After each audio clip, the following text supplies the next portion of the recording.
All right. Hello, everyone, and welcome back to Qubit by Qubit. It's been a little while. I hope you all had an enjoyable and relaxing break, had a chance to recharge, maybe visit some people, although I know things are a bit crazy these days.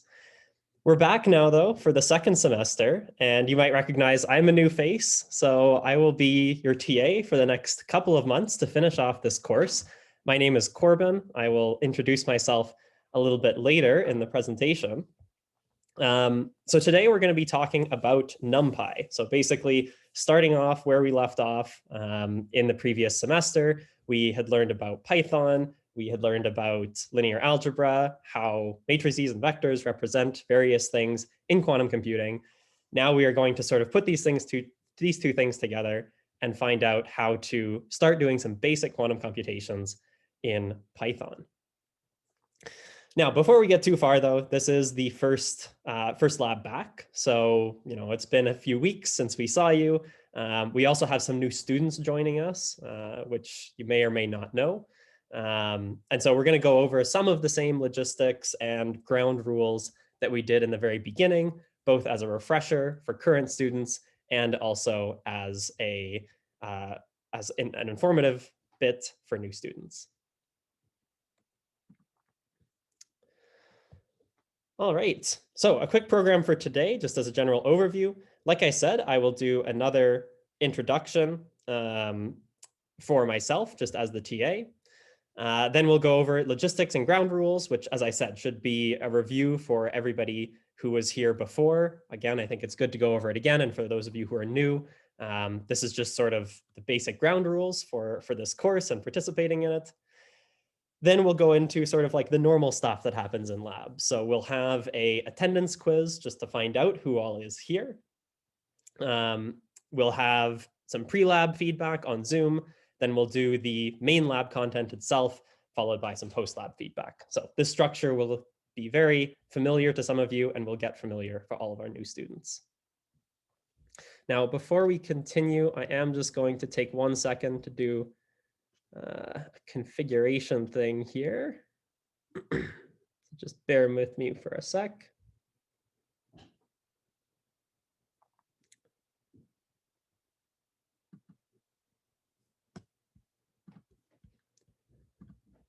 Okay.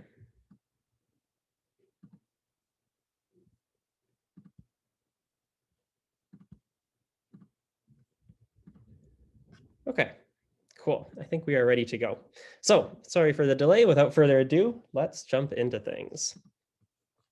So as I said, my name is Corbin. I'll just spend like 2 minutes talking about myself. I know that everybody is here to learn about quantum computing. This is just for some familiarity so that I'm not a total stranger to you all.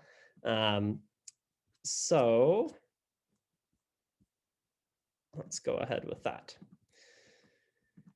All right, so first of all, I am from Calgary, which is a city in Canada. We have cowboy hats and ride horses, sort of, all that kind of fun stuff, although I'm pretty far removed from that culture now. That is indeed where I grew up.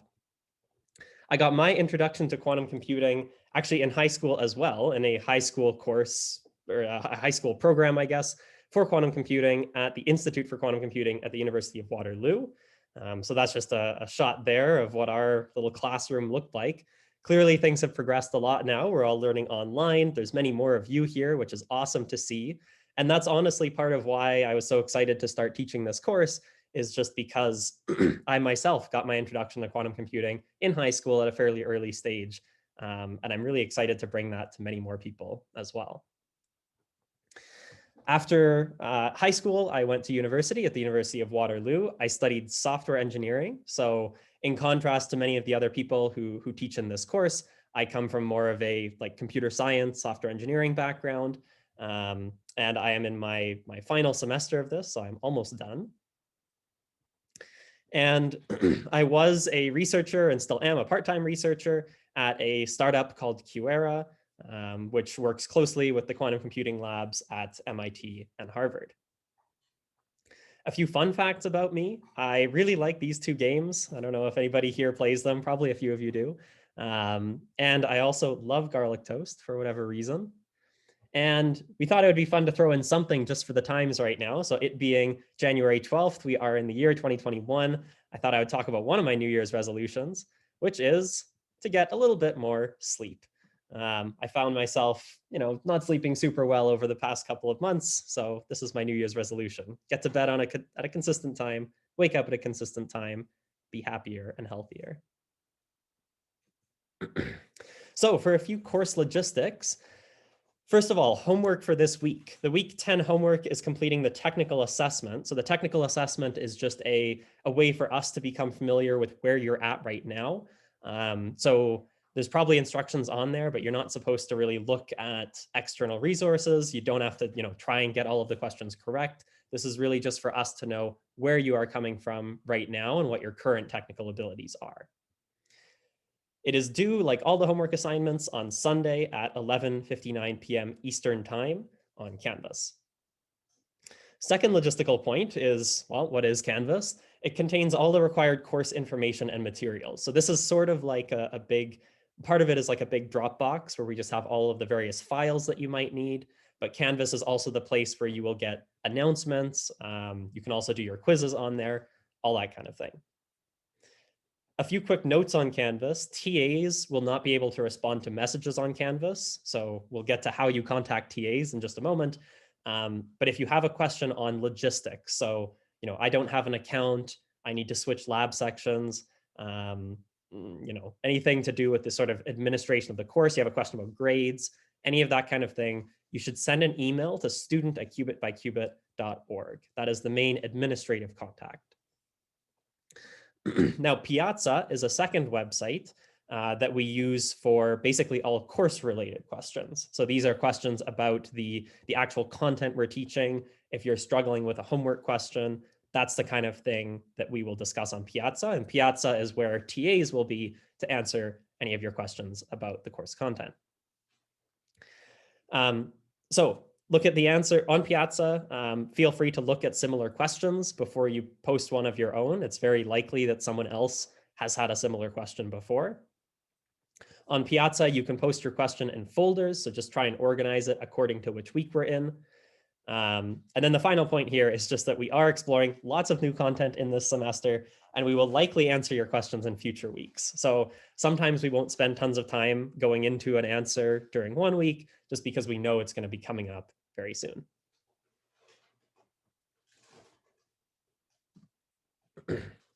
Final bit of logistics. So we had a brief introduction to the website Replit, which is a website that you use to write code. We saw it last semester, but we're going to be using it a lot more this semester, just as we get more into coding assignments and learning more about the programming side of quantum computing. So for example, today we will be using Replit for the lab. I would highly encourage you to sort of follow along as I do various practice problems. So the way that I'm going to run it today, and we'll see if this works, I might change it up, is we'll have a question that appears on the slides. I'll sort of talk a little bit about it, and then I will switch over to my Replit screen and actually code out the solution. So if you've never used Replit before, you will need to make a free account. But no worries about that. It's pretty quick to set up. And like I said, I would highly encourage you to follow along, try some of the practice problems yourself. Honestly, just speaking from experience, when you're learning how to code, just gaining the muscle memory of typing things is a really big part of learning. So even if it feels weird, like literally just typing out the same things that you're watching me do is going to help you learn.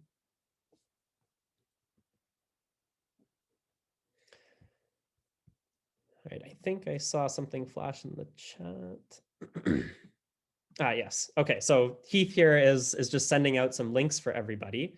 I will get to the attendance quiz in just a moment, and then there's links there for Replit and Canvas. Okay, so before we get into lab content, this is just some ground rules on sort of behavior and expectations for the rest of this course.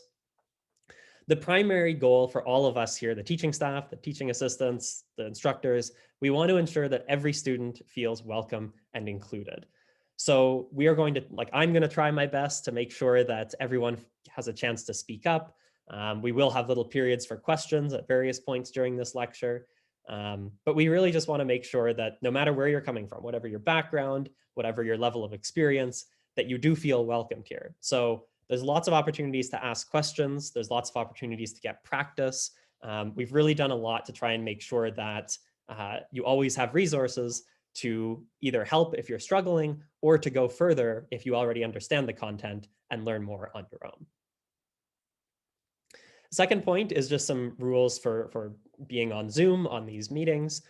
We ask that you do not spam the chat with repeated questions or messages. So like I said, at various points, I'll open up the chat and we'll be free to ask questions. Just don't spam it, be reasonable.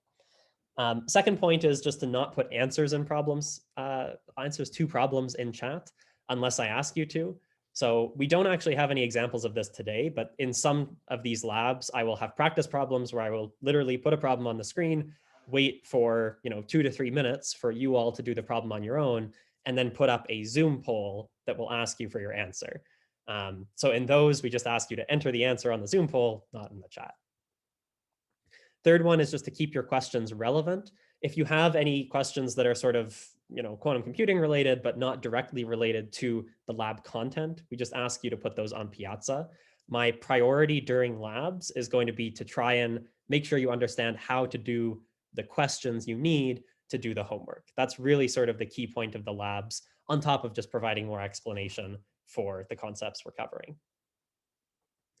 The last one here is about raising your hand, which I guess is a feature in Zoom. I haven't really used this too much, so I'm not really sure what it even looks like if somebody tried it right now, but I probably won't use it too much in the future. Okay, it just says that someone raised their hand. There's a test. Awesome. All right. So third point here is just sort of a motto that we have at Qubit by Qubit, which is to step up and step back. So this really applies to two very general categories of people.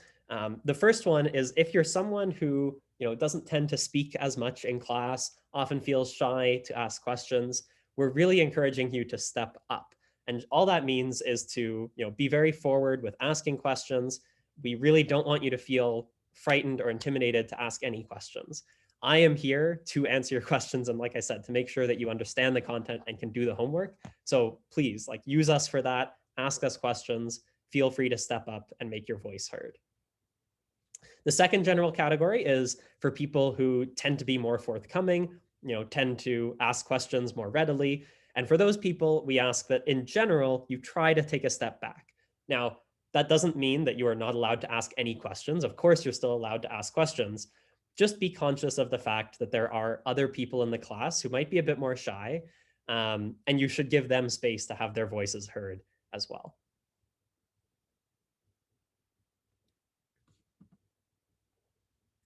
Okay, so let's get into the Canvas attendance quiz. That's pretty much the end of all of the introductory stuff. This is getting into pretty much what a normal lab will look like. So if you haven't done this before, I'm going to give a little bit more time for this just because, like I said before, there might be some new students who haven't done the Canvas attendance quiz before. So Heath posted in the chat a little bit earlier the link to this. So you're going to log into Canvas and there should be a quiz called attendance quiz for this lab section. So we are in lab number 1. That's easy enough to remember. And when it asks you for a password, you're going to enter 4285.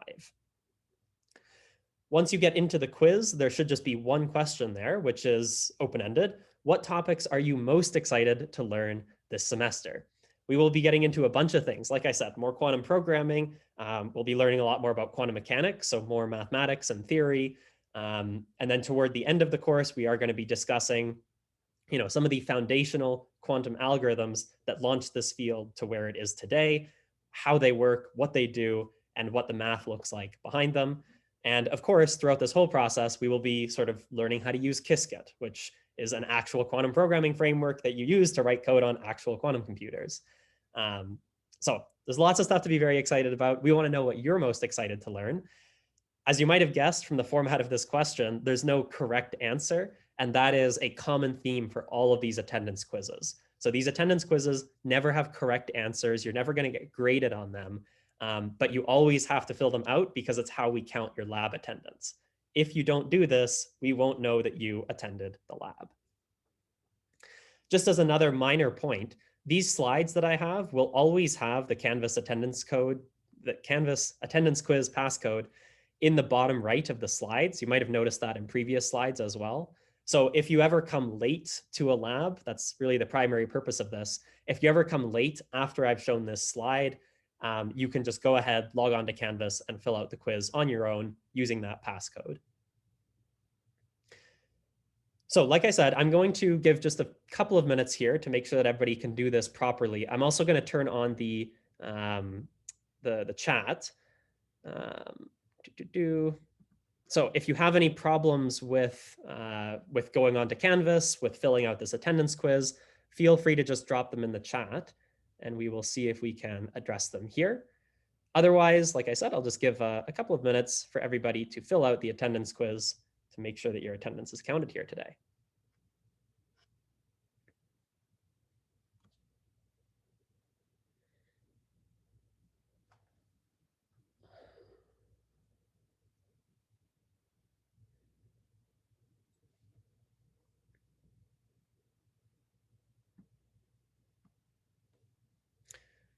Okay, so one person had a question. I'm not finding my second semester tile on Canvas anymore to record attendance. So I think maybe Heath, if you can take a look at that.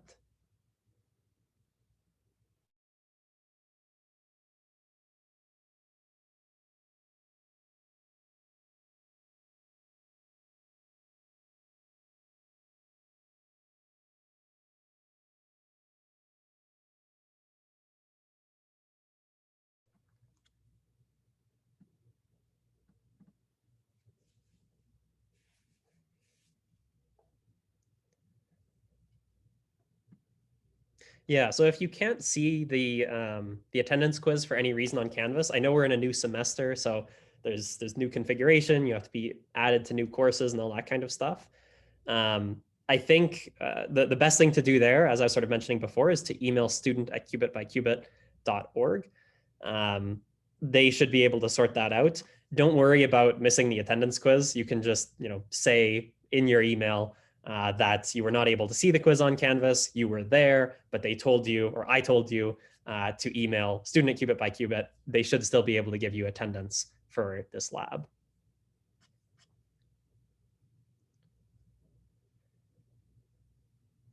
Oh, awesome. Yeah, thank you for joining the Discord link.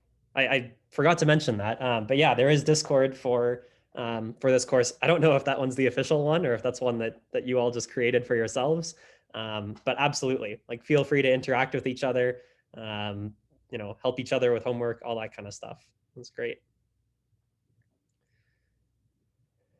Okay, so while we are doing this, I'll give everybody a bit more time. Typing the passcode, but the submit button remains grayed out. Well, that's interesting. I am not sure what to tell you on that. Sounds like maybe a glitch in Canvas, but again, I think the common thread here is if you're having any problems with Canvas, just email student@qubitbyqubit.org, and they should be able to sort out any issues you're having. Corbin, to add on to that, the issue with the submit button being grayed out is a pretty regular occurrence that we experienced last semester. So if students have that issue, just report directly on Canvas. There should be a little help button on the menu on the left side of the screen, and report that issue directly on Canvas because they'll need that information to kind of fix some things on the back end. If it causes issues with anyone's attendance grades, again, they can reach out to us at student@qubitbyqubit.org. Perfect. Yeah, thank you, Heath. So while people are finishing up the attendance quiz, one thing that we at Qubit by Qubit wanted to do, just as we're starting off the semester, we wanted to get a class photo, I guess. So I know that we're all remote right now, we're all on a Zoom call, so we can't all physically gather together and take a picture together.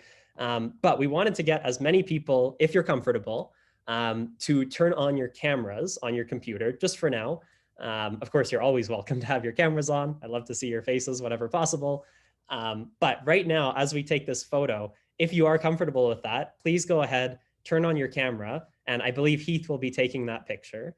So like I said, this is purely just for fun, just to get an idea of the faces behind this course. So if you are comfortable, please turn on your videos as we take this picture. Oh yeah, you're right. Sorry. I need to allow it.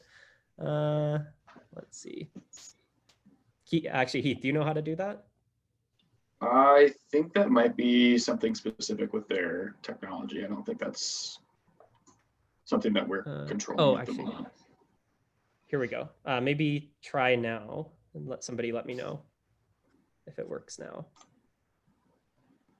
Oh, that's so sad. I'm sorry you weren't. Okay, good. Yay.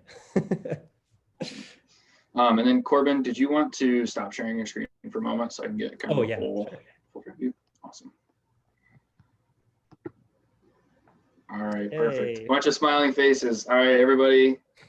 She's on 3. 1, 2, 3. All right, I think I got it, so we should be good. Awesome. Cool. Thank you, everybody. Yeah, sorry about the video not being on. Okay, this is much better. All right, let's get back to things. Okay, my screen is back, hopefully. Yes, okay, cool, thank you. All right, so without further ado, I know that was a lot of introductory content. I promise I don't usually spend 20 minutes at the beginning of every lab doing this kind of thing. Now we are actually going to get on to some quantum computing stuff. So first up, we had a lecture this past Sunday. So I am going to throw up a quick Zoom poll just to ask all of you how comfortable you felt with this past week's material. So again, just on a scale of 1 to 5. 1 means you really did not understand anything.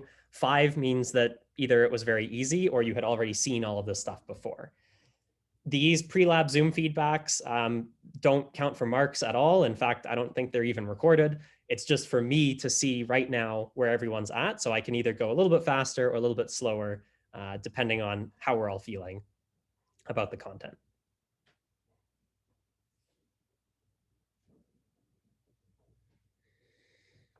Okay, cool.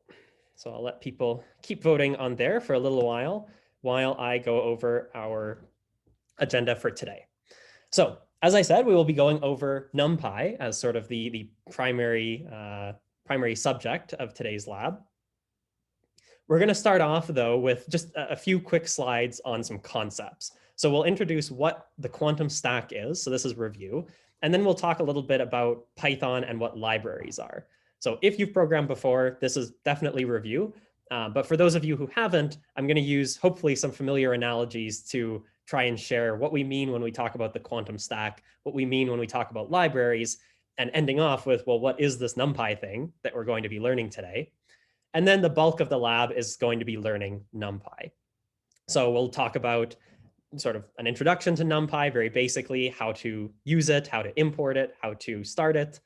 And then we'll talk about how to create vectors, matrices, and do a bunch of linear algebra with NumPy. If we do have time at the end of the lab, well, actually, hang on, let me correct myself. I will always do the optional content in these labs, simply because these labs are recorded. So just for anybody who can't make any of the usual lab times, this is one of the section that gets recorded and posted on Canvas for anybody to watch at a future date. So actually, that's hopefully a helpful tip for everybody here as well. If you ever need to watch any part of my labs again, they will be recorded and posted on Canvas. What that means, though, is I will always cover all of the content in these labs, although I sometimes might go over time for the optional content. The optional content is entirely optional. So right once we hit the 1 hour mark, you are free to drop off the call. I will always get through the required content by then. But if you feel like hanging out with me for another like 15 to 20 minutes after the lab, I record the optional content directly after the required content ends. So that's generally how I run these labs. But of course, if we get through the required content quickly, I'll just start into the optional content earlier. So sorry, that was a bit of a detour, but yeah, the optional content for today is how you create regularly spaced arrays with NumPy. So all of this basically just an introduction to NumPy. All right, so as I said before, I'll start off with just a couple of slides on sort of the quantum stack and what we mean when we talk about that. Now, in quantum computing, we basically have two parties, two categories to think about. One is the programmer, that's me, and one is the quantum hardware, which we're representing by this picture on the right. Now, as a programmer, I'm going to write code to interact with the computer. We'll see examples of quantum code later on in this semester. But the input to the quantum computer is going to be electrical and magnetic signals, right? So we don't literally write code, print out a piece of paper, and scan it into the quantum computer somehow. We have to translate all of this code to electrical and magnetic signals, which is what the quantum computer really takes as an input. There's a bunch of wires plugged into it, and those wires are going to have certain voltages and currents and all that kind of thing. So in the middle here, we basically need a translator, right? We need to go from the language of code to the language of electrical signals. And that is something called the compiler or interpreter. You will sometimes hear these terms used somewhat interchangeably, even though they do technically mean different things. For our purposes, they're basically the same. It's something that takes code and translates it to electrical signals. In our case, this compiler is basically what is provided by IBM. So this is what Qiskit is going to do for us. Now, of course, once we tell the computer what to do, we need to figure out what it has done. And so the output from the quantum computer will also be fed through the interpreter. Again, the quantum computer is going to output electrical signals, and we want something that we can read, right? We can't look with our eyes and see currents and voltages. So we need some kind of layer here that takes the output of the quantum computer and translates it to something that we as the programmer can read. And again, that's what's provided by Qiskit. Now, we can divide this picture generally into two halves. This is, I guess, just more for information. When you hear people talking about quantum software and quantum hardware, this is basically what they're referring to. So if you're working on quantum software, you could be anywhere on this side. You could either be a programmer implementing quantum algorithms by writing code yourself. You could be working on the actual compiler. So, doing research in how code translates to electrical signals. And actually, this is precisely the area where I personally do research, is on quantum compilation. And so this is just the study of, how do you take code that some programmer has written and translate it into signals for a quantum computer? If you work on the hardware side of things, you are, literally working with the physical device itself. You're screwing these wires onto these machines. You are figuring out, how you feed electrical signals in and do the quantum computation. So typically on the quantum hardware side, there'll be a lot more quantum physics involved there. Whereas on the quantum software side, there's still going to be some quantum physics, but there's a lot more computer science principles at play there. So we got some questions last semester about why we're learning Python in the first place. And the short answer is Python is the language in which we express code. So when we're talking about Python and NumPy and all this kind of stuff, we're basically talking about that one arrow right there. So that's the first term. That's what we mean. I guess I should mention this whole picture is what we mean when we say the quantum stack. So the stack is basically all of the stuff, the code, the hardware, the measurement devices, everything that comes between the programmer and the quantum computer itself is generally referred to as the stack. Now, what are libraries? To start off, Python, as a review, is just a general purpose programming language. And all we mean by general purpose is that it's not really intended for any one particular use case, right? So Python is not made to write iPhone apps. It's not made to write quantum computing algorithms. It's generally used for pretty much everything. And that's why people like it a lot. Libraries then are basically additional tools for programming specific types of problems. So if I wanted to work on quantum computing, for example, I would need several libraries to help me do that. Now, a helpful analogy for this, if you're not familiar with the concept of libraries, is to think about your smartphone, if you have a smartphone. Now, your smartphone comes with some basic apps on it, right? Right when you buy the phone, it's going to have a camera. It's going to have a web browser. It's going to have a way for you to listen to music. All of those default programs is essentially how you can think of Python as the language. Python comes with some default functionality that every user is going to find helpful. But you also have the ability to add apps on your phone, right? So for example, if you want to order food to your house, you can download Uber Eats as an example, right? And that is not default included on the phone, but it is supported by the phone, right? You need your phone to download these apps. And that's essentially how you can think of libraries. Libraries are these apps that you can add to your phone, which is Python in this case. So here are just some examples of various libraries that are pretty common in sort of science and quantum computing. And you can think of all of them just as apps that you add to the phone. A final note here just on why Python specifically. Of course, some of you may be familiar with many other programming languages. Python is widely used to code, as I said, many different types of applications. But the main reason is that IBM's library, that compiler interpreter in the middle, is written for Python. And so that's why we're teaching it to you, is because it'll allow you to interact directly with IBM's hardware. Just to talk a little bit about a few other examples of quantum apps, right? So these apps you can put on your phone. We had some on the previous screen. Two common ones for quantum computing are Qiskit, which we're going to learn. Another one's called Cirq. And I really think of these as being fairly similar, right? It's kind of like how Uber and Lyft are both apps that you might use for ride sharing.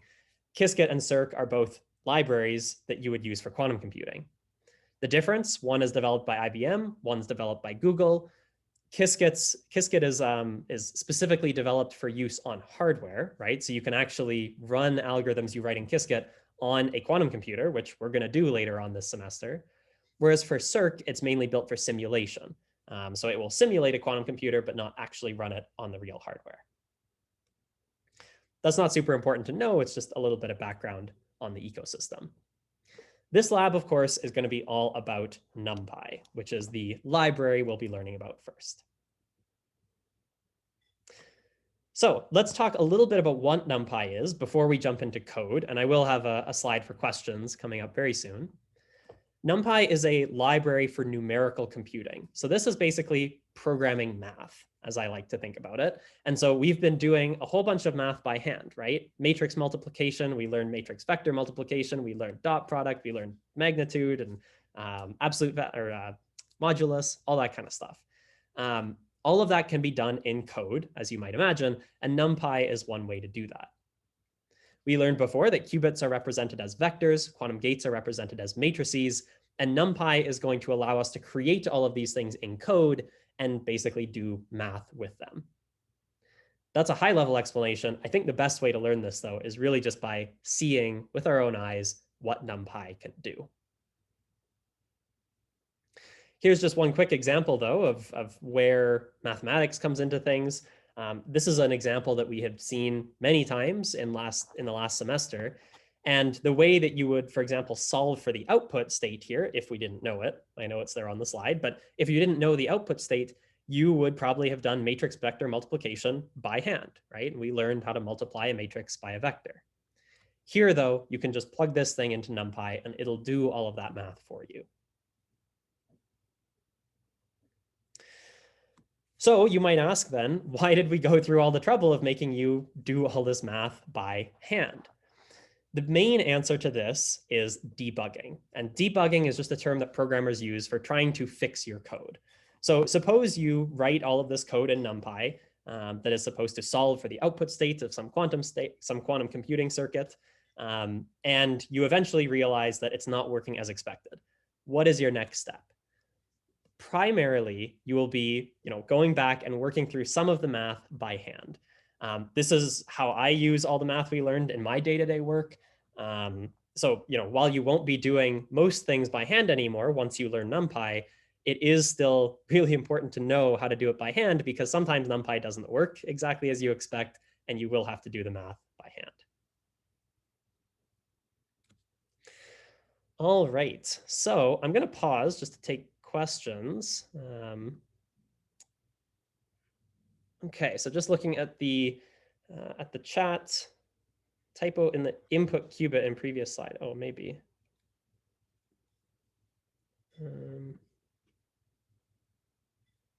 Oh yeah, you're right. Yes, good eye. Actually, this circuit is not correct. So you can go ahead and try this for yourself. If you do this as the input qubit and try that quantum gate just by doing the matrix multiplication, you will get something different. So I apologize for that typo. Good catch though.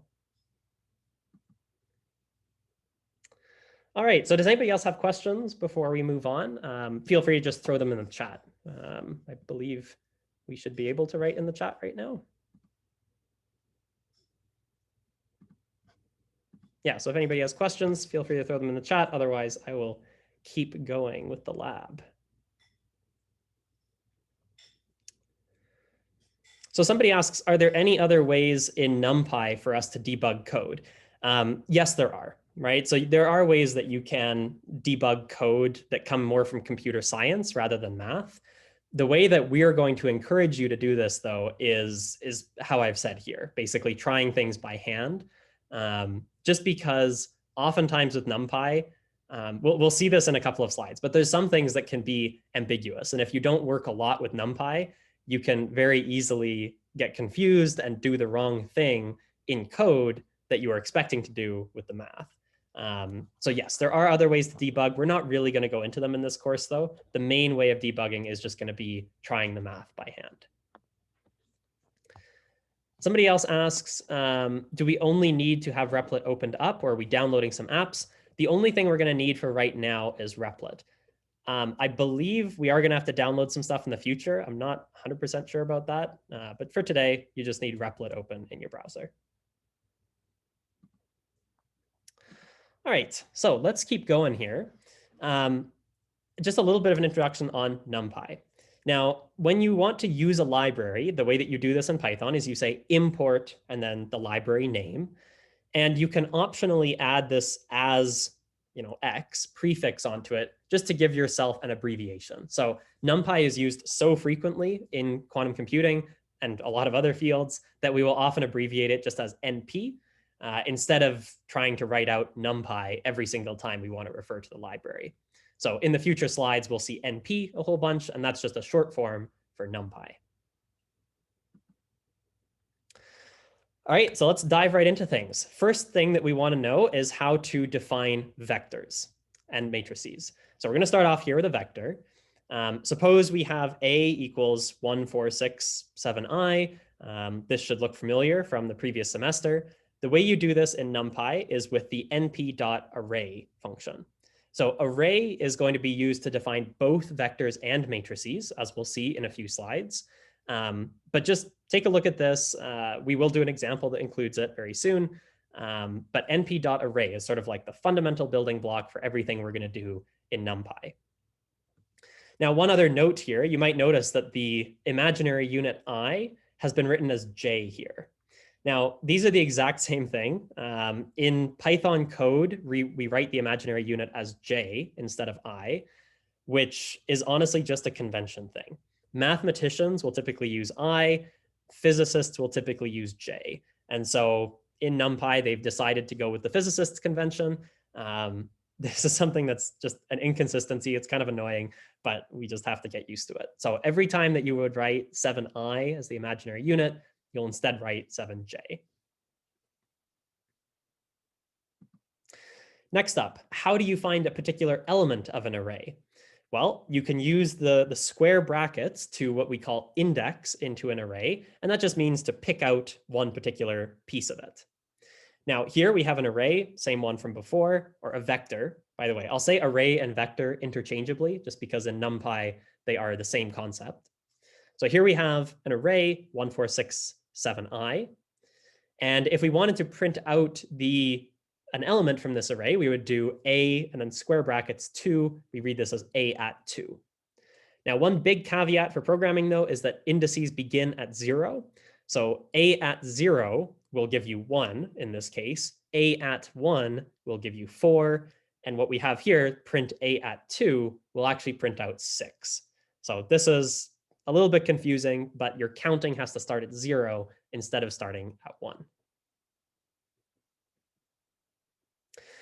Now, we can also look at the dimensions of an array. So we have the same array here. We can print out the dimensions of this by just typing a.shape. Now, notice there's no brackets after the shape. It's just literally as it's written here. And that's going to tell us basically that there's 4 elements in this vector. So let's go ahead and do a practice problem. We're going to define an array B that is 0.5, 0.6, minus 4. And then we're going to print the second element of B and print out the size of B. So let's hop over to Replit. I've set up just a blank Python file here. And so you can see we're just going to do several practice problems in today's lab. So to do the problem that we saw on the previous slide, the first thing we have to do always, always, always is import NumPy. So let's make sure we have that.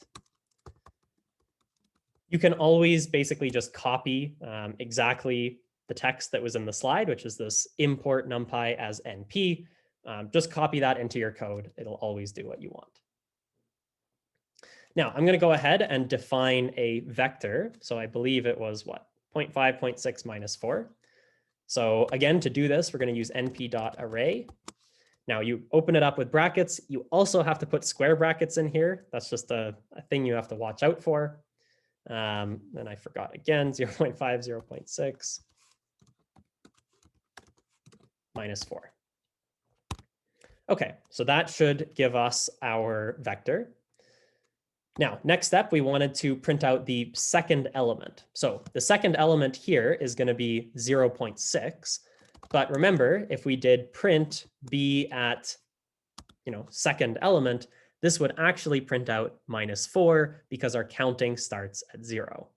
So to find the second element, we want element index 0, 1. So we do B at 1, and that should print out 0.6 as we want. And then the final piece is to print out the shape. So print out B dot shape. And remember, there's no brackets after the shape. You just leave it as B dot shape like that. Okay, let's give this a shot. I'm going to go ahead and run it. So let's see what we get here. First of all, we get 0.6. And indeed, that is the second element of the vector. So remember, we had to use index 1 to get the second element. And now the shape here looks a little bit weird, but you can definitely tell that we're, it knows we're looking at a 3-dimensional vector. Now, the reason for this structure here is going to become clear when we look at the shape of an array. But the main thing to glean here is just that this is a 3-dimensional vector. That's what b.shape is going to tell us. Okay, so I do see questions in the chat. I think I'm going to keep going just a little bit until we get to a question slide, and then I will address all of those.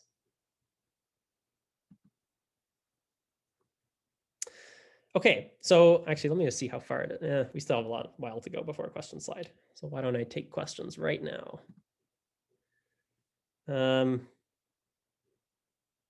Okay. Let me just see. Could the code be zoomed in a bit? Yes, I'm sorry. Great point. There, hopefully that's helpful. Okay. I'm sorry, I will also get used to this. So hopefully you don't have to tell me this twice. If NP is required, yeah, you can. Yeah, so somebody asks, does it have to be NP, import NumPy as NP? No, I could write this as, Corbin, right? And then I would just have to write Corbin in all of these places where I would have put NP before, and it's going to work the same.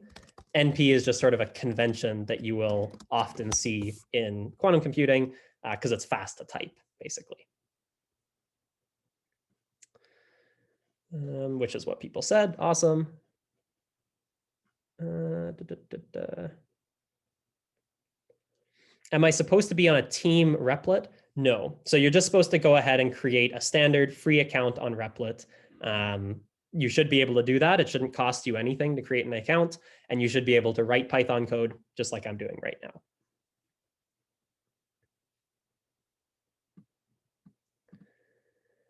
now. Okay. Am I using Vim? Yes. Why use the square brackets inside of the round brackets? It's kind of just a technicality that this is the way that NumPy works.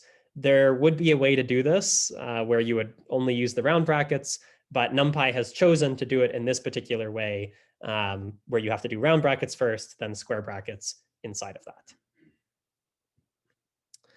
Can we write arrays as a column matrix, not a row matrix? This is a great question. I'm going to say hold on to that for a second because we are going to get to that shortly.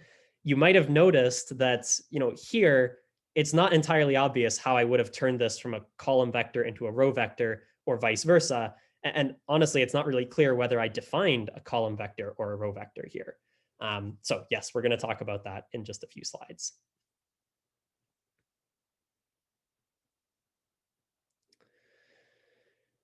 Okay, I'll just answer one more question, actually two more questions. What's the return type of b.shape? This is a technicality that other people don't have to know, but for this individual, it is a tuple.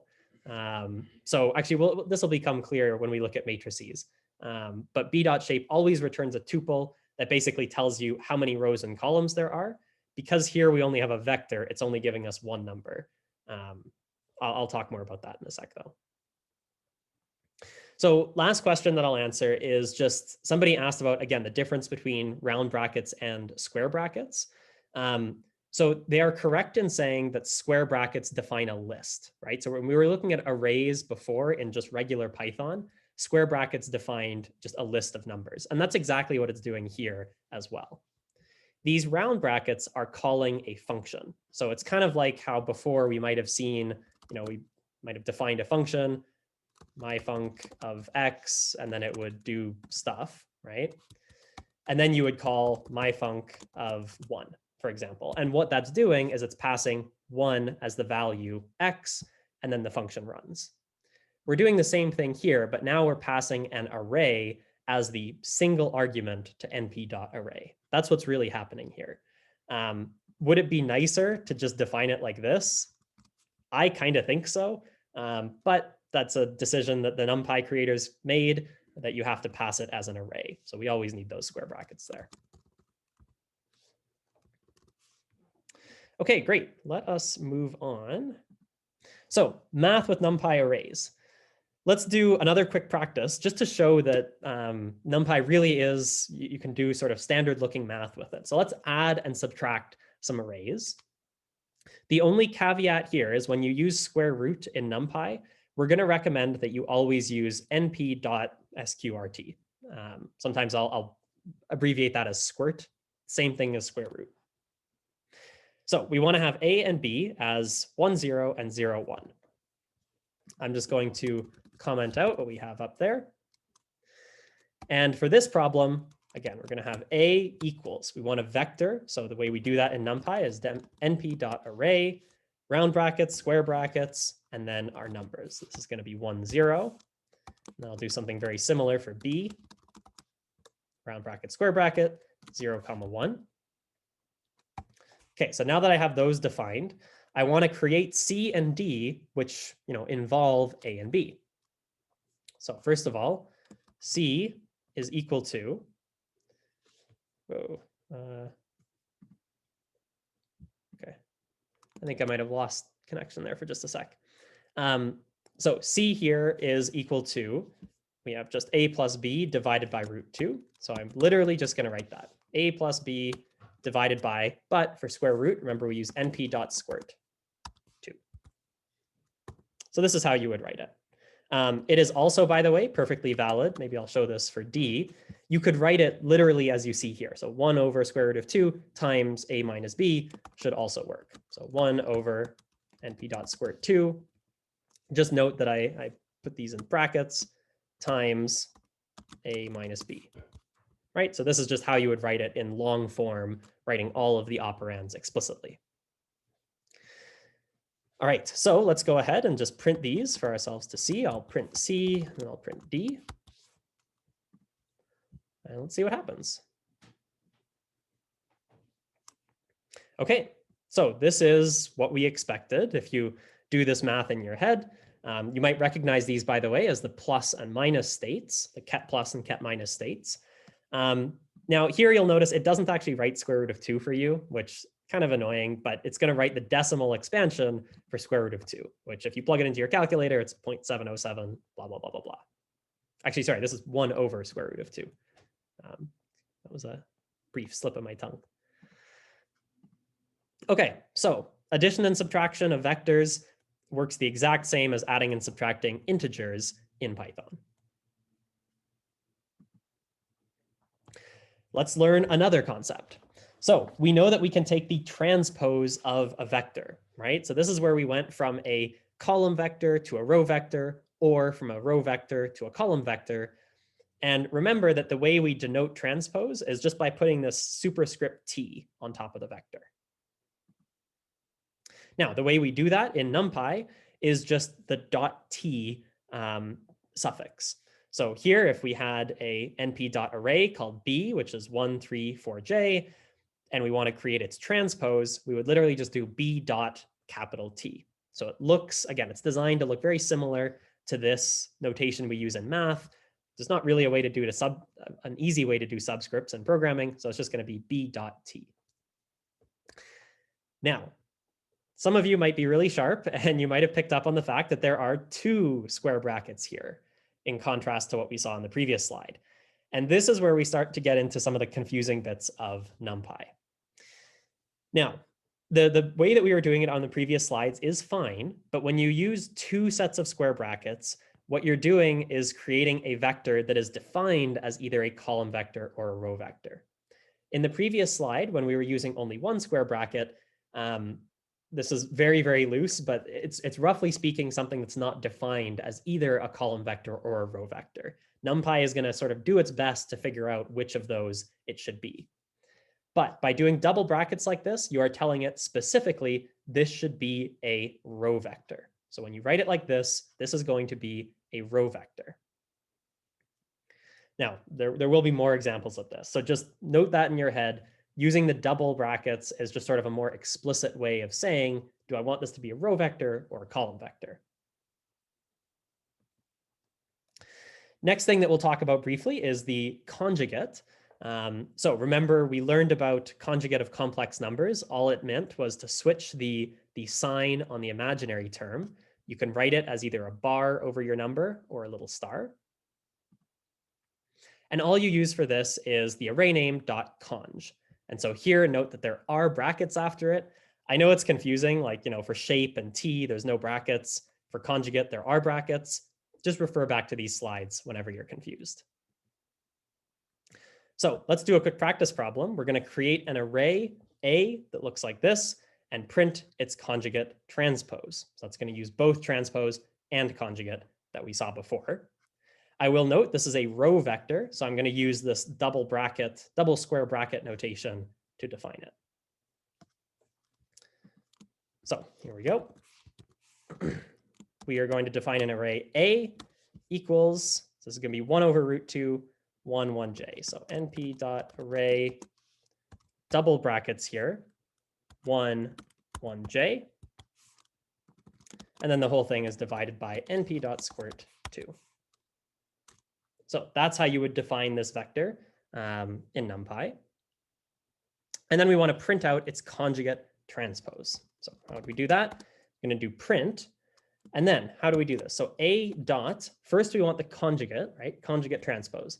How do we do conjugate in NumPy? It's just conj. So I'll do that. And then you can actually just keep adding dots to this, right? So I could also do .t on the end of this, and that's going to create my full conjugate transpose. So I'll go ahead and give this a run.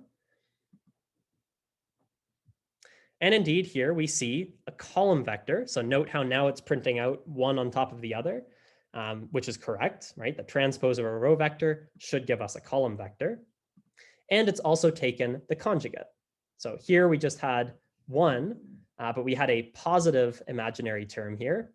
Now we have a negative imaginary term here. Now, just for contrast, I'm also going to show what happens when we print out A here, just so you can see that indeed here A is printed as a row vector. Okay, so it's kind of messy because my screen is so large, it's wrapping around. Let's see if I can, yeah, here we go. So this is what it should look like. Here we have a row vector, right? So all of our numbers are in a row. When we take the transpose, we get a column. So it always prints out in this nice way.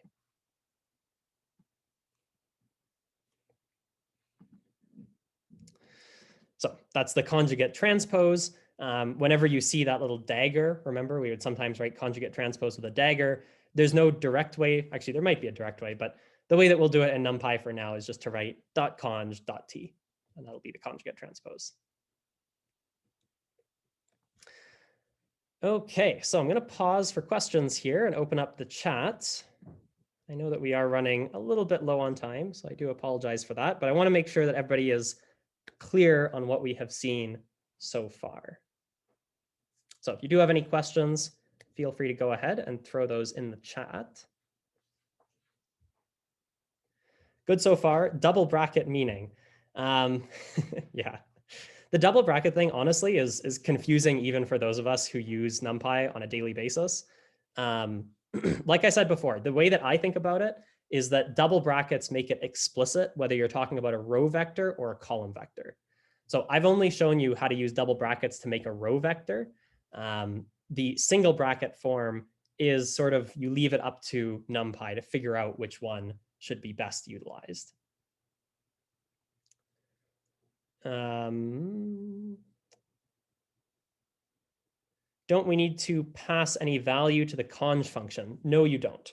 Yeah, so that's a good point. The conj function does not take any input arguments. You just use the round brackets, and that'll conjugate whatever came before it. I will share the slides with you, yes. And I'm also planning on finding a way to upload the code as well. So all the stuff that I'm typing here, I'll just upload it as a .py file so you can see it as well.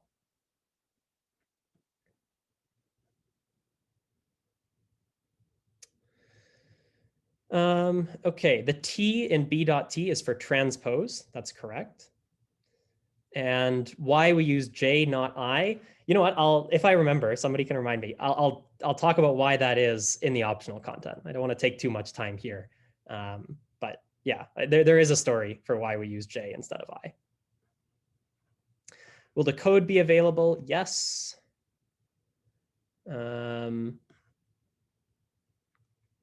So a couple of people are asking about using exponential notation to do square roots. Yeah, we're going to recommend that you use np.squirt.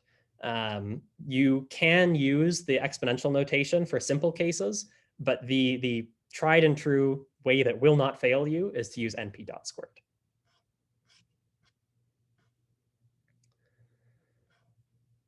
Okay, where am I going to upload? Oh yeah, great question. I will be uploading on Canvas.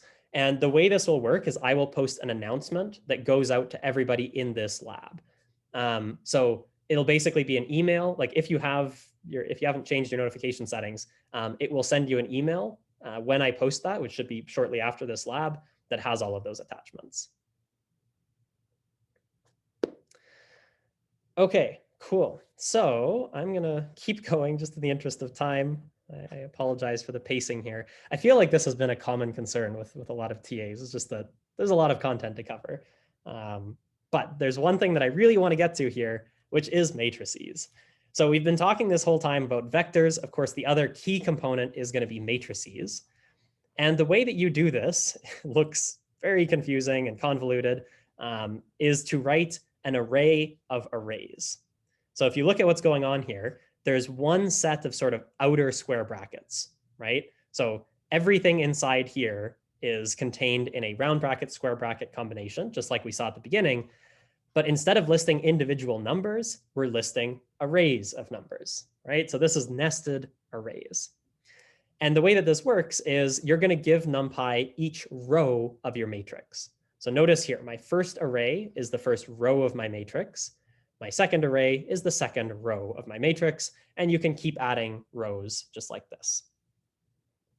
Now, let's do some practice with an array. We will go ahead and define this array Z. We'll find the size of it, which remember is done using the .shape command in NumPy. And then we're going to print the 1, 1 element of Z.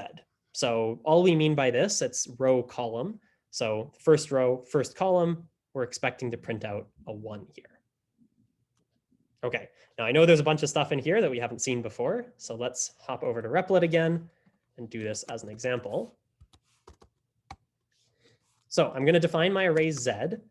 Again, everything vectors and arrays, or sorry, vectors and matrices are always going to be np.array.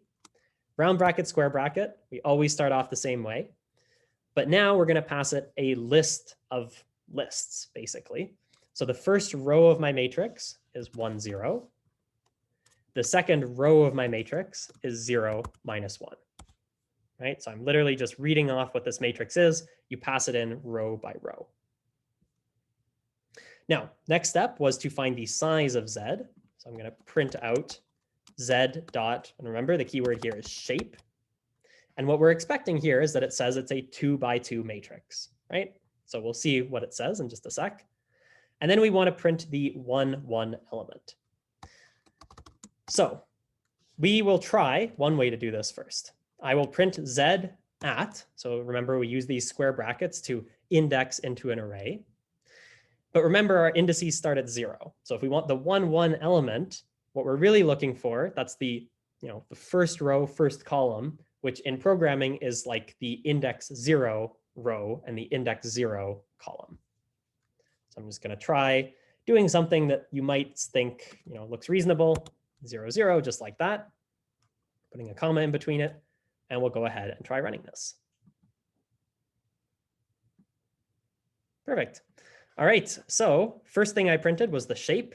It is a 2 by 2 matrix. That's perfect. The number of rows, number of columns all look good. And then we printed out the first row, first column, which gives you the value 1. Again, so this should look quite natural to print out a matrix element. The only difference here is that everything starts at 0 instead of starting at 1. So the last thing we're going to look at is multiplication with arrays. Now, in NumPy, again, this is a thing that can be very confusing, is that there's multiple types of multiplication, right? And we learned about inner product, for example. We learned about matrix vector multiplication. Some of you might have learned about matrix multiplication. There's a bunch of different types. But when we want to multiply two matrices or a matrix times a vector, you're going to use the @ symbol, which I know feels really weird. You might think that it should be the asterisk or the star to do multiplication, just like anything else. The reason for this, though, is just that the asterisk or star is going to do element-wise multiplication. So if you don't know what that is, that's fine. But the short version of what you need to know is just that the @ symbol is going to do the type of matrix multiplication that we have taught you to do by hand.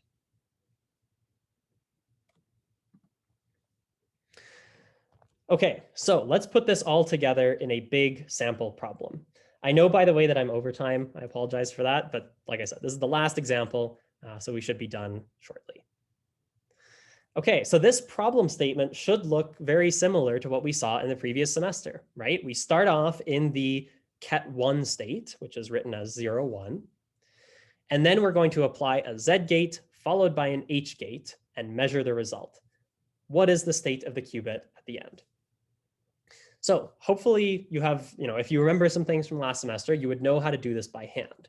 And the way we do it by hand is by doing matrix vector multiplication, right? So first, applying a Z gate would mean multiplying the Z matrix by this vector.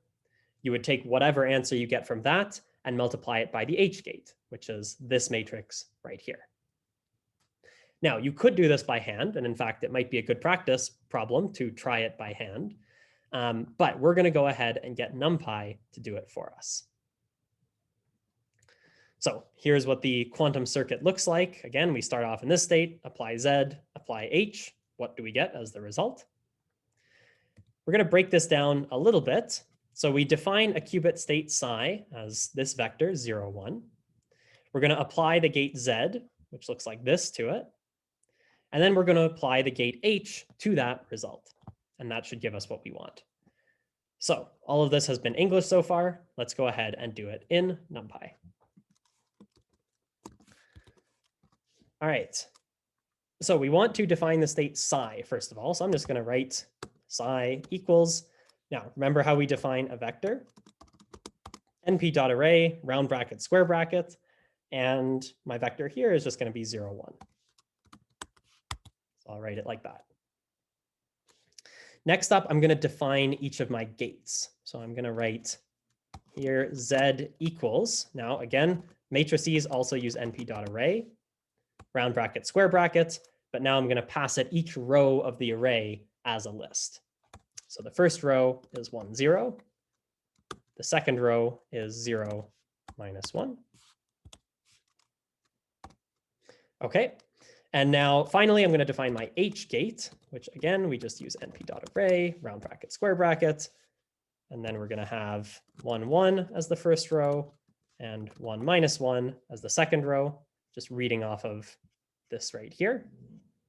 And then we have to divide that whole thing by square root of 2, just like that. Okay, so now we go ahead and we do our quantum computation. I am actually going to print out every step just so we can see exactly what's going on here. So I'll print out psi, first of all. Then I will print out how do we apply an h gate? Apply a z gate in this case. We multiply z times psi. Right? So that would be, what happens after we apply the z gate. And then finally, we're going to print out here we're going to take h times z times psi. Right? So all I've done here is first we apply the z gate, then we are going to apply the h gate to that. And this final line should print the output of our quantum computation. Remember, again, this @ sign is just what we're going to be using for multiplication here. Okay, let's run it, see if this works. All right, so let's take a look at what we have. We start off with the 0, 1 state. So this is like ket1, right? And that is pretty clear. We expect this. Then we do z times ket1. So you can verify this on paper, but z times ket1 is just going to give you minus ket1, right? So that's all we've done here. We basically multiplied it by a minus sign. And then we apply the h gate to this. So this is essentially, like I said, minus ket1.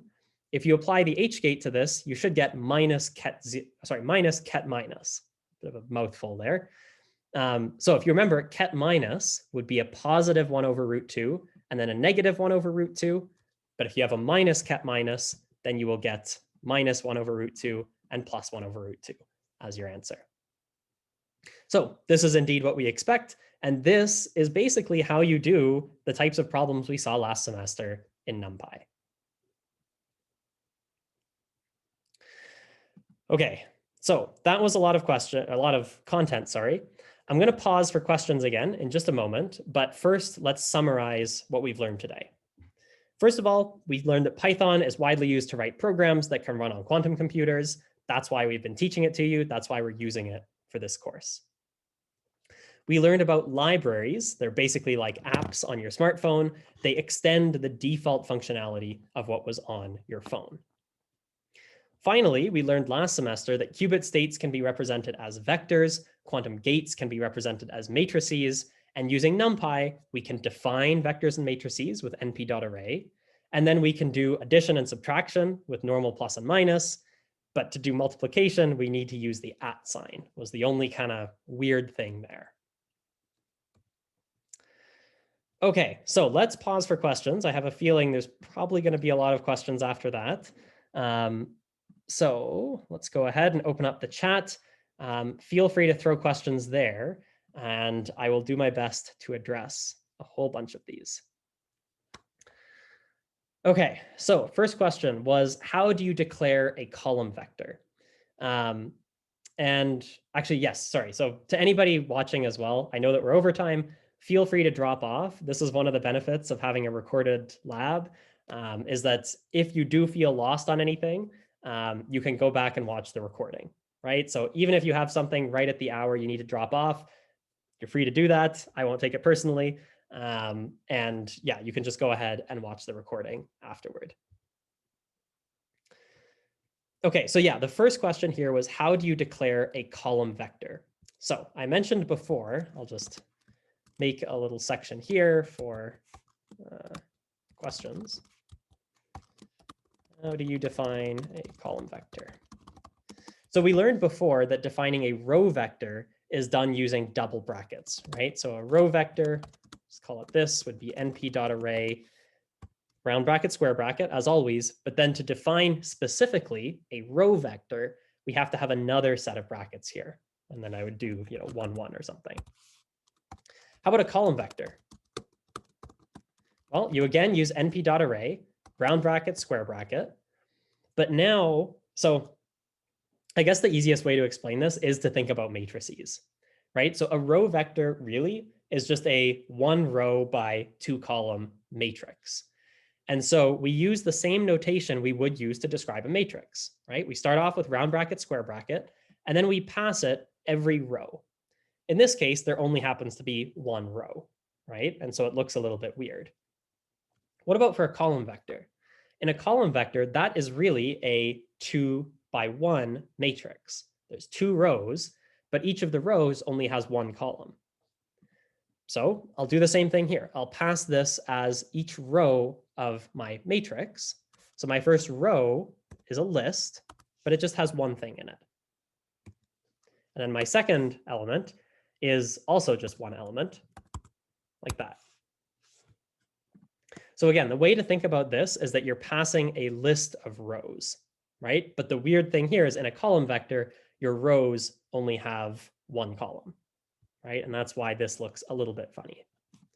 So if I now go ahead and print out row vec and col vec, you should see the difference here. Right? So first of all, we see that 1, 1 is printed in a row. And like I said, the way to think about this is it's just a matrix that has a single row. When we did the column vector, now it's printing it vertically, as we expect. And this is a matrix with 2 rows, right? But each of the rows only has 1 column. And that's exactly how you tell NumPy to do this kind of thing. I hope that was, I hope that helped a little bit. This whole business with like column vectors, row vectors, and what it even means when you have just a single set of square brackets can be really confusing in NumPy. So I would encourage you to just kind of play around with it as I was doing there. Okay, I gotta find where I was. How do you declare a column vector? Yes, when you add, okay, so next question. When you added 2 vectors A and B, you didn't define C and D to be NumPy type. Does Python consider them to be NumPy based on its own? Yeah, so let's go back to that example. The example they're talking about is here. So here we used np.array to define A and B. But then notice C and D, they're also vectors, but we didn't use np.array. The way that Python figures this out is it basically knows whenever you're doing arithmetic with vectors that you defined using np.array, the result is also going to be an np.array. So indeed here, we don't need to use np.array again because A and B already sort of include that information. A and B already tell Python that we're working with a NumPy array.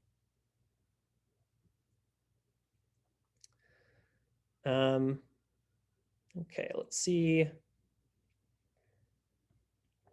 Somebody asks, aren't there predefined libraries for quantum gates in Python? Yes, there are, and we will learn about them soon. Don't worry. Okay, so yes, some people are pointing out a inconsistency, I guess, in how I did this in the final example. So here you might have noticed that I defined psi using this single bracket notation. And when we ran this, I'll just do it again so we can see the output. When we ran this, everything here was being printed as rows, right? Which may not be exactly what we want. And you're absolutely correct that what we've done here is we've left it up to Python and we said, hey, Python, figure out what this thing should be, right? Because we didn't use the double bracket syntax. We're just sort of leaving this up to the interpreter. And what it figured out for us is that all of these should be row vectors. It looks weird, but indeed, this is a valid way to do a quantum computation. You can do this in your own code, and it won't break anything. But if you want nicer output, just to sort of see more clearly what all of these answers should be, we can define psi as a column vector explicitly. And so I showed how to do that earlier. It's just like that. So now NumPy will know that this is a column vector. So if I go ahead and run this, we'll see that everything is now printed out as columns, right? So all I've done here is explicitly tell NumPy, hey, this should be a column vector, instead of leaving it up to NumPy to decide. And so as our output, we get column vectors for everything.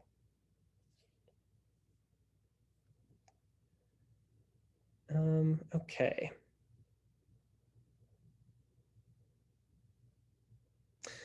So somebody asks why we use the at symbol for multiplying instead of star. So I think, well, yeah, I will talk a little bit about this as well as the IJ thing afterwards in the optional content. I just want to see if there's any more questions that are, really, really important to doing homework, for example. So I guess my general guidance on this double bracket thing, if it were me learning NumPy, and I probably should have taken this into account before I taught it, I would use the explicit column vector notation always when you're learning. Okay, so always use, this is my recommendation, always use the double bracket syntax to tell NumPy whether you mean a row vector or a column vector. Once you get more familiar with NumPy and you're more comfortable using it, then you can, sometimes use the single bracket notation. But I think just for clarity, it would be best when learning this to always use the explicit row vector or column vector notation. You're free to use either. Like I said, both of them will usually work. But my recommendation is just go with this. Go with the row vector and column vector explicit notation.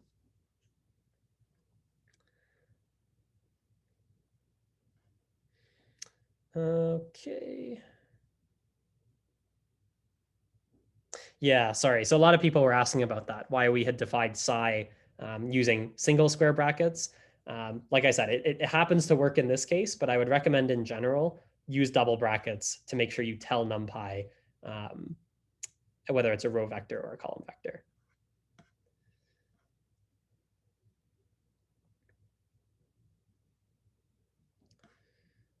Okay, let's see.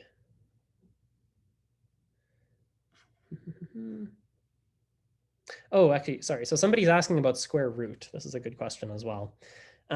So they ask basically in this line, h, why are we dividing by square root of 2 here? Now, well, okay, so I guess not why we're dividing by square root of 2. We're dividing by square root of 2 just because that's the definition of the h gate. I do want to point out, though, that this can be a little bit confusing.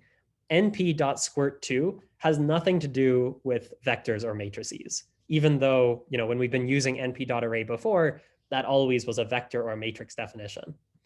NumPy is not only about linear algebra, and so it does include, standard mathematical functions as well, like square root. So this function here has nothing to do with vectors and matrices. It's just NumPy's way of defining square root. I guess hopefully that clears it up. All right. Is a column vector the same as the transpose of a row vector if there's only one row or column? Yes. I mean, it's kind of a technicality, right? If you have a column vector in NumPy and you print out its transpose, it will literally print differently in the console, right? So if we go back to our example where we looked at transpose, I guess here, I'm going to take out the conjugate just for a second so we can see what this looks like. So here, all I've done is I've printed A and A transpose. Oh, sorry. That would look really confusing. Here we go. That's what it should look like. And so here you can see the difference when you print out a row vector versus a column vector. They do have the same values, but they behave differently in multiplication sometimes. So that's really the same explanation of row and column vectors that we gave in the linear algebra section in semester 1.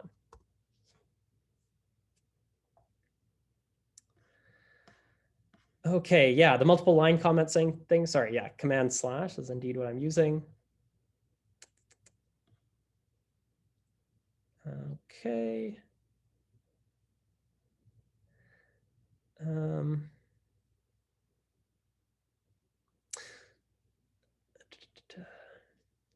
Okay, so somebody asks, do I mean that, okay, yeah.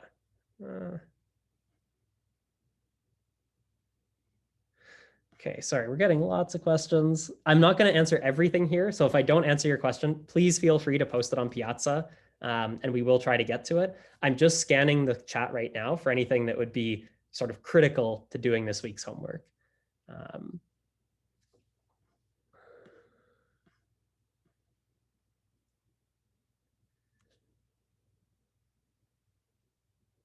Yeah. Okay, this is well, actually, I will go over that in a second.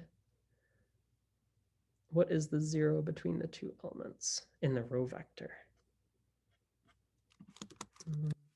What is this? Oh, I see what you're saying. Okay, so yeah, somebody asks, I think in the terminal output, what is this zero doing here? That's a great question. This is just NumPy printing things in a bit of a weird way. So if we look at this row vector, what it's doing is it's reserving the same amount of space on your screen for the real and imaginary component of both parts of this vector, right? So here, the real component takes up a whole bunch of space, and then the imaginary component also takes up a whole bunch of space, right? When we get to the second element, the real component takes up the same amount of space, and the imaginary component takes up the same amount of space. So this zero here is the real part of that element. So what we're seeing is that it's just an imaginary element, just to clear that up. Yeah, that can be a little bit confusing to look at how that's printed. Okay, so I'm going to stop answering questions there just because I know we're quite over time at this point. But like I said, if I didn't get to your question, please go ahead and post it on Piazza. I didn't skip questions because they're bad questions. I just tried to pick ones that were the most critical for doing homework here. All right, so that brings us to the end of our required content, finally. I'm sorry I went so overtime, geez. But I am going to throw up the post-lab feedback now. So if you could just let me know how comfortable you feel with everything now. Again, same scale of 1 to 5. Do you feel like you understand everything perfectly clearly, or are there still things that are unclear?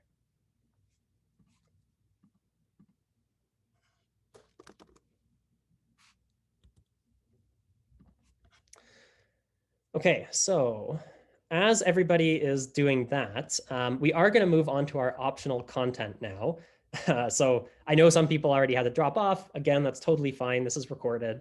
But now we are going to go into truly optional content, which, as a reminder, is a little bit more about other ways of defining matrices and vectors in NumPy. So feel free to drop off at this point. Again, I don't take it personally. This content is just here if you are really interested in learning more and want to go a little bit further with the content. This week's content is pretty short for the optional content, so I would estimate that I'm going to take about another 10 to 15 minutes to go over the optional content. But again, feel free to drop off if you need to. I will not take it personally. Okay, so while people are just finishing filling out the poll, I am going to go back and answer some of the questions in the chat that I didn't answer during the main part of the lab, but I think are still interesting to talk about. So the first one I'm going to address is the difference between using multiple pairs of square brackets and the comma syntax that I showed. So what do we mean by this? I will give an example. Okay, so everything is commented out. Now, when I printed, where was this example? Right here. When I printed out the 1, 1 element of the Z matrix, I used this notation, right? So a single square bracket, 0, 0. It is equally valid to write Z at 0, and then to just add on another set of square brackets for the column, right? So this would again be selecting the first row and the first column. So just to prove this, I will go ahead and run it. And you see that both of these print out the same answer. So indeed, you're free to use either notation. As far as I'm aware, they're functionally equivalent. I just find the comma looks nicer because it's closer to what we use in math.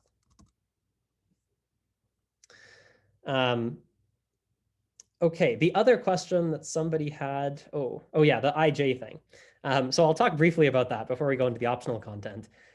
So mathematicians originally, it's kind of a story. So I'll start off. Mathematicians originally chose the letter I to represent the imaginary unit because, imaginary starts with the letter I, right? And I think that seemed pretty natural to everybody when we first learned it.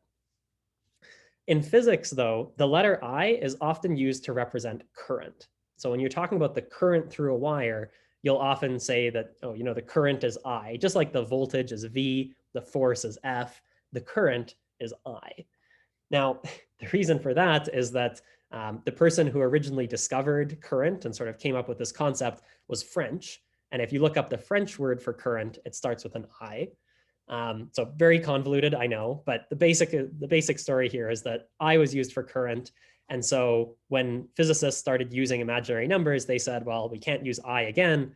So they had to come up with another letter. What's the next letter in the alphabet? J. And so J became our imaginary unit.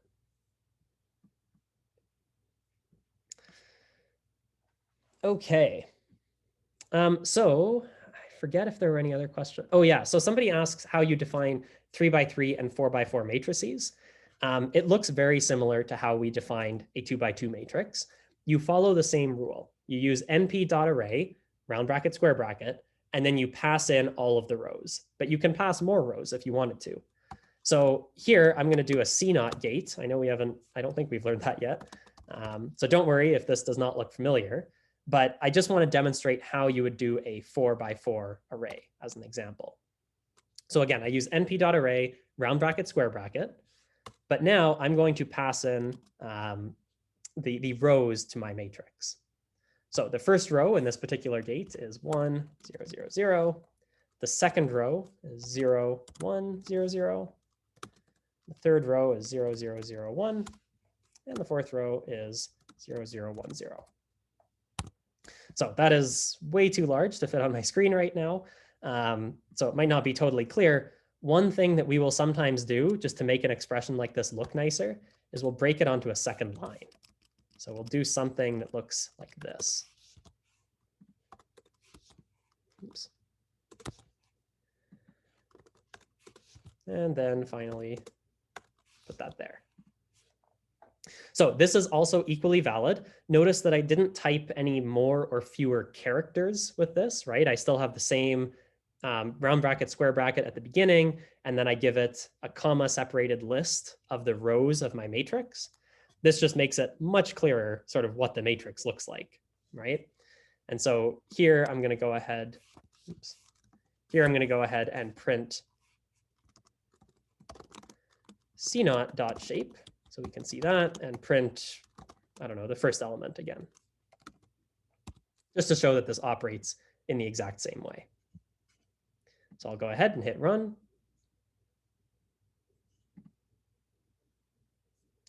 And my replit is lagging for some reason, unless I've made a mistake here. I don't think so. Oh, okay, yeah. It was just lagging for some reason. So again, here we see that the C0 shape is a 4x4 matrix, which is what we've defined here. And then we printed out the first element, which is again a 1. And so you could do the same style if you wanted to do a 3x3 or a 5x5. You just need to make sure that the number of elements you're passing for each row is the same, right? It wouldn't really make sense to have a matrix that looks like this, as an example.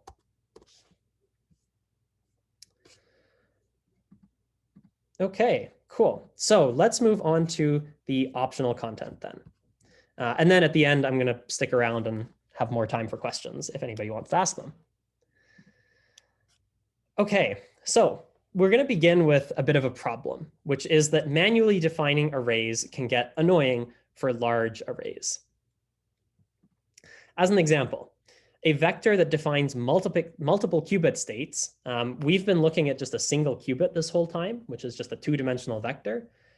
But a vector that defines a 10 qubit state, as an example, we haven't seen one of these yet, but if you wanted to describe 10 qubits, that vector would be over 1,000 elements long. And so if you wanted to define, psi for this problem here, right, that has maybe say a 1 followed by 1,000 zeros, clearly you can't write that into your code. Same deal for a matrix of a larger gate or a vector defining time. So if you had a vector of like a vehicle position over time, you might have one measurement every 10th of a second. And so your vector quickly becomes very, very large. So there's three main functions that we use to define large arrays like this: np.zeros, np.ones, and np.full. And here on the side of the screen, we already sort of had one reveal itself, but I'll just go over an example of what each of these does. If I wanted to define a vector A that had 4 zeros, I could, of course, just write it as np.array and then write 4 zeros manually. Oops. Sorry about that. My alarm. Okay, there we go. I should be back now. So yeah, if we wanted to define an array A that has 4 zeros like this, we could just manually write it out. But the other way to do this in NumPy is to write np.zeros. So what this is going to do is it takes as an input the dimensions of our matrix. So even though this is a vector, NumPy is going to consider it in this case as a 4x1 matrix. So we're going to tell it np.zeros, give me a 4x1 matrix, all filled with zeros. And that's what this is going to do. Now you might notice that there are double brackets here. Again, this is just an oddity of NumPy. Would it have been nicer if there's no double brackets here? I think so, but this is the way that they've chosen to do it. And so when you do np.zeros, you just have to remember to pass in 2 sets of round brackets. Now, if all of these conventions with brackets and things are getting confusing, which I know they can be, honestly, what I would do, just have a copy of these slides open as you're working on NumPy code, right? So I know it's not the homework this week, I guess, but in future, when you're writing with NumPy, I would strongly recommend just having a reference next to you so that you never get these like double bracket, square bracket things mixed up. Okay, so then, as you might have guessed, if you wanted to do a row vector, for example, of all ones, you would use np.ones, double round bracket, and then pass in as the dimensions a 1x5 matrix. Now, finally, suppose you wanted to do a number that was not 0 or 1. Suppose you wanted to create a matrix that was all pi values, then you would use full. And here we do np.full, and the first argument here is going to be a tuple. So that's, by the way, the reason we had double brackets up here is because all of these are tuples as the first argument. Now we're going to pass a tuple as the first argument, which tells us we want a 3x3 matrix. And then as the value, you pass the value that you want to fill it with as the second argument. So here we're going to fill it with np.pi. That's how you write pi in NumPy. All right, so there's a few other ways that we can do this. The first one, so I guess just to recap, we've learned np.zeros, np.ones, and np.full, which just creates vectors and matrices that have the same number everywhere. But let's say that you wanted to do other kinds of standard arrays. The first one you can do is what's called an A range. So if you do np.arange, you're going to get a vector that looks kind of like this. So this vector has whatever, like 48 elements or something like that. But instead of writing every single element explicitly, there is an obvious pattern here, right? This is an arithmetic series that goes from 2 to 98, incrementing by 2 every time. And so arange lets you do this. In NumPy, we would write it as np.arange, the starting value, the ending value, although note that it does not include the ending value. So kind of like when we did for loops before, when we learned about for loops in Python, when you defined a range and you said like for I in range 1 to 10, that would go 1, 2, 3, 4, 5, 6, 7, 8, 9 and stop before 10. NumPy works in the same way. So this is going to go from 2 all the way up to 100, but it's going to stop just before 100. Then the third argument here is the step size. So you're going to start at 2, take steps of size 2 until you get to 100. That's basically what you're telling NumPy here. And so you would get this as the result. A second handy one is called linspace. So this is short for linear space. And it does sort of a similar thing, but it is a bit different in its function. So suppose you wanted to define a vector. I know this is a very weird example, but you wanted it to go from 3 to 45. You wanted there to be 50 elements total, and you want all of them to be evenly spaced. So all I mean by that is that the difference between every element is some constant. Now, obviously, between 3 and 45, there's no clear way to do this, right? If you want 50 numbers total, you can't just go 3, 4, 5, 6, 7, 8, all the way up to 45, because then you would only have 42 numbers, right? So you have to increment by like 0.88 or something like that in between each element to get a total of 50 numbers between 3 and 45. That's what linspace does for you. So here we would tell NumPy, again, I want to go from 3 to 45, but instead of the steps that you take in between each one, this is telling NumPy the total number of elements in the vector. So here we want 50 elements total. Now, because things were not confusing enough already, the endpoint of linspace is included in the vector. Remember, the endpoint up here was not included. In linspace, the endpoint is included. There's reasons for this, but when you're first learning it, it certainly seems weird and confusing. So it's one of those things that I just kind of memorized at first. All right, so that brings us to the end of the optional content, I believe. Yep. So I'm going to go ahead and open the chat because I know there were tons of questions I didn't get to, and I feel bad about that. So I'm opening up the chat again. If anybody has questions they would like to ask, please feel free to throw those in there. I'm happy to stick around for a bit more time and clear anything up. Otherwise, if you feel pretty much set to go on this week's material, thank you so much for coming out this morning. My apologies for taking so long. I promise I usually finish on time. But yeah, we will see you next week if you need to head out. All right, so I'm just going to give everyone maybe 30 seconds. I'm just going to rest my voice, and then I'm going to answer some of the questions in the chat.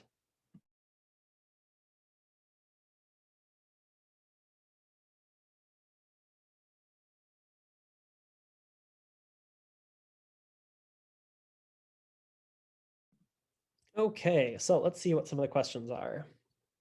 What does the endpoint of linspace mean? So the endpoint of linspace, which is the second argument as an example, is just what the last element of your vector should be. So the way that linspace works is 3 would be the first element, 45 would be the last. And then the final argument, the third argument, tells you how big the vector should be. So this is a 50-dimensional vector that starts at 3, ends at 45, and takes constant size steps all the way through. And by the way, with all of these, random NumPy functions, I highly encourage you to just try writing them on your own in Replit. Kind of goes back to what I said at the beginning, where gaining the muscle memory to be able to write these things is a big part of learning.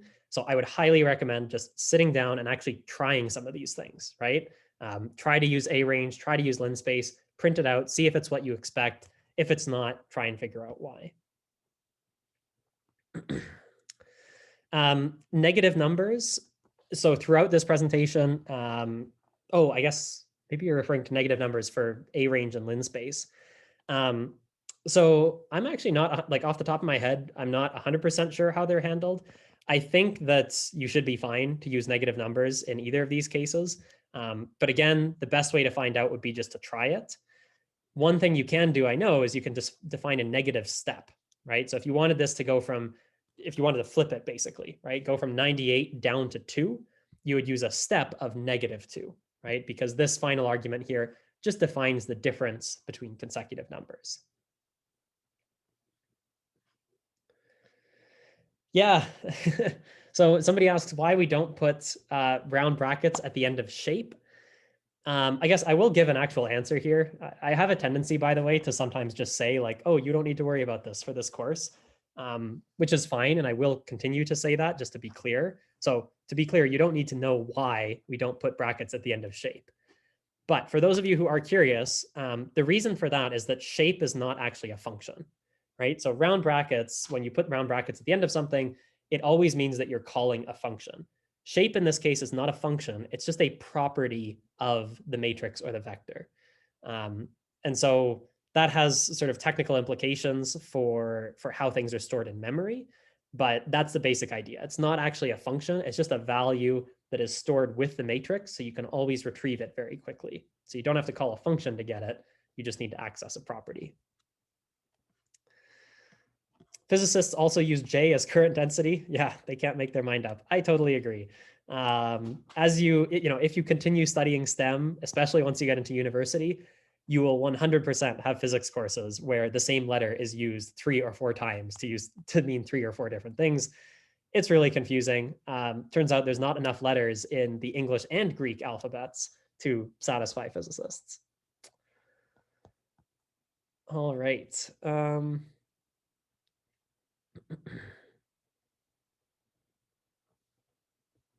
What does the last 2 mean in a range? Yeah, so 2 is just, again, the difference between consecutive numbers. So here, notice that when I go from 2 to 4, 4 to 6, 6 to 8, I'm adding 2 each time. That's what this last element does, right? So if I change this to 3, the vector would become 2, 5, 8, 11, adding 3 each time.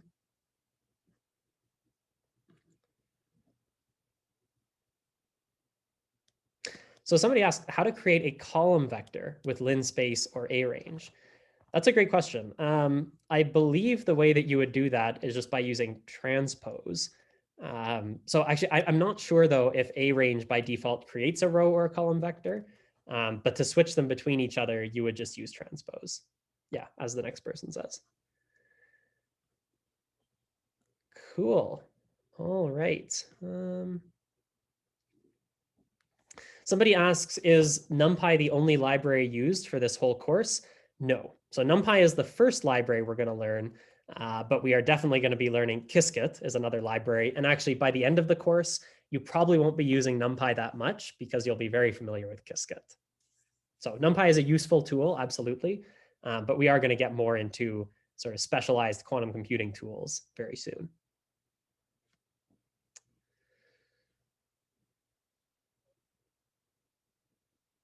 Yeah, so some people already answered the question about brackets and properties instead of functions. That is exactly correct. I've seen kinetic energy referred to by about 7 different letters or symbols by now. Yeah, exactly. This has been my experience as well. Okay, so somebody asked, why is this vector not including 100, right? So, sorry. We saw how down here, how the endpoint 45 was included in this vector, but here the endpoint 100 is not. The reason for this, I guess, is just convention. So in programming, usually when we talk about the start and end points of ranges, by convention, we include the start point and we exclude the end point. The reason for this, honestly, is just that it makes iteration easier. So because this is way too detailed. You definitely don't need to know the reasoning behind this, but because arrays start at 0, if I had an array that goes 0, 1, 2, 3, 4, 5, right? 0 to 5, how many elements are in that array? That array actually has 6 elements, right? So if I wanted to index through that array, I would want to go from 0 to 6, which is nice because it's the size of the array, but I don't actually use that last index, right? All the indices I use are 0 through 5. So np.arange is following the same convention. Linspace using a different convention. I guess the reason for this is just that it would be difficult to figure out how you exclude the last element, right? In this case, our second last element is going to be some weird like 44.2 blah, blah, blah, blah, blah. Should that be your last element, or should you try and get as close to 45 as possible? It's not clear how linspace would operate otherwise. And so, as is often the case in programming, we just take the most obvious path, which in this case, it can be confusing to beginners, but to people familiar with NumPy, this is a very standard convention. Okay. Can you show the code for np.full printing a 3x3 matrix containing pi? Sure. So let's go ahead and do that. Remove the C0 example. Oops. So here I'm going to just go ahead and do the same thing that we saw on the slide. So C is np.full. Now, the first argument, remember, is a tuple. So we want a 3x3 matrix. Second argument is what we want to fill it with. So that's just going to be np.pi. And then I'm going to print out C. And then I'm going to give ourselves a bit more room to look. And that is indeed what we expect. So much like 1 over square root of 2, NumPy does not show you the symbols. It's just going to print out the decimal expansion of whatever number you had. But here you can see, indeed, we have 3 pi's by 3 pi's in a 9-element matrix. Okay. Putting .t after a range doesn't change the row vector to a column one. Interesting. In that case, I would probably have to look more into it. But honestly, I mean, if you're curious, you can try it out. You can Google. Yeah, I'm not sure what the answer would be then. I don't know if somebody else is able to put the answer in chat.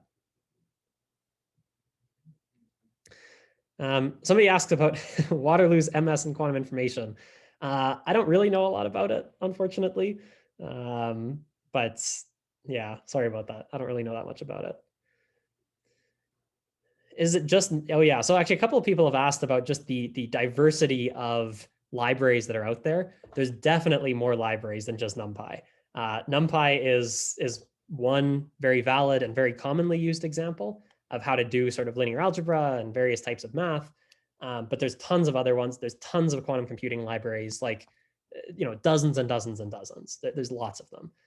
Because what happens is programmers will use a library like NumPy for a while, decide that certain things like, the double bracket syntax for doing np.0 and np.1s is silly. And so they'll go and create their own library that does it differently. Just like there's dozens and dozens of apps for playing Sudoku on your phone, right? There's dozens and dozens of libraries for doing quantum computing, for doing linear algebra, all that kind of stuff.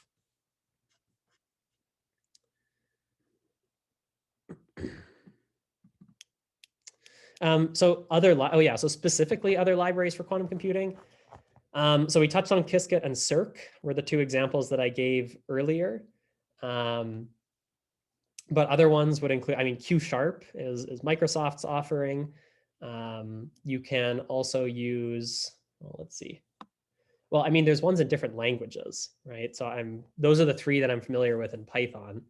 I feel like I'm forgetting one, but yeah, Q#, actually Q# not in Python either. What am I talking about? Cirq and Qiskit are the 2 main ones for Python.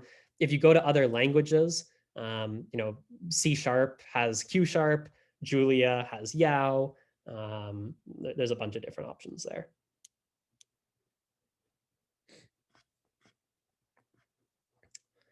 Strawberry Fields, there we go, yeah. Awesome. Okay, I think I addressed most of the questions. So I am going to wrap it up here. But again, if I didn't get to your question or I didn't answer your question, to your satisfaction, go ahead and post on Piazza. I know myself and all the other TAs often go on there to answer student questions. So we'll wrap up the lab here. Once again, I will post the recording and the slides and the code soon after this, so you can go back and reference these anytime you want. But other than that, to those of you who are still here, thank you so much for sticking it out with me. This was a long first lab, lots of new content, but this semester is honestly going to be super exciting. Next week, we're going to get into more quantum mechanics stuff. So I'll probably be back to annotating and doing some math, but things are going to ramp up and it's going to be an awesome adventure for the next few months. I look forward to taking you all on that adventure, and I will see you all next week. Bye.